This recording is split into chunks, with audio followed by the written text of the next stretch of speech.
दो गांव की कहानी। एक दफा का जिक्र है। कहीं दूर एक सरसब्ज वादी में दो गांव बसते थे। एक गांव का नाम अमपुर था और दूसरा झगड़नगर। दोनों गांव के दरमियान एक बहती हुई नदी थी जो दोनों को अलग करती थी। अमपुर में लोग हमेशा खुश, मोहब्बत करने वाले और मिलजुल कर रहते थे। वो नदी के साफ पानी का इस्तेमाल करते, खेतों में काम करते और एक दूसरे की मदद करते।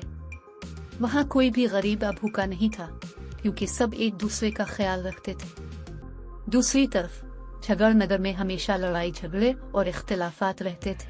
वहाँ के लोग हर वक्त छोटी छोटी बातों पर आपस में झगड़ते रहते थे, कभी पानी के मसले पर, कभी जमीन के टुकड़े पर। वहाँ के लोग अपने काम से कम और दूसरों के मामलात में ज्यादा दिलचस्पी लेते थे। एक दिन नदी का पानी अचानक कम होने लगा। दोनों गांव के लोग परेशान हो गए। अमपुर के लोगों ने फैसला किया कि वो नदी के किनारे पर जाकर देखेंगे कि क्या मसला है।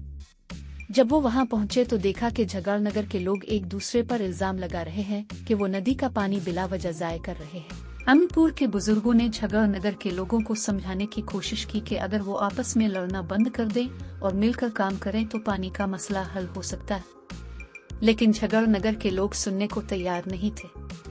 वो कहने लगे कि तुम हमें सबक ना दो, हम खुद ही अपना मसला हल करेंगे। वक्त गुजरता गया और नदी का पानी बिल्कुल खुश्क हो गया।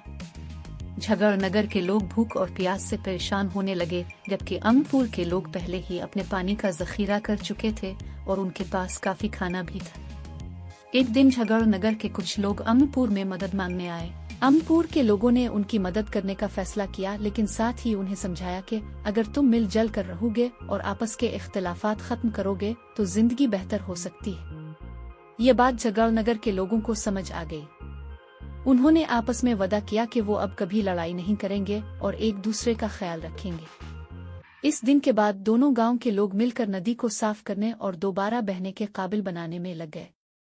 कुछ दिनों बाद नदी का पानी वापस आया और दोनों गांव में खुशहाली लूट आई। कहानी का सबक यह है कि इत्तेहाद में बरकत है। जब लोग आपस में मिलकर काम करते हैं तो बड़े से बड़ा मसला भी हल हो सकता है।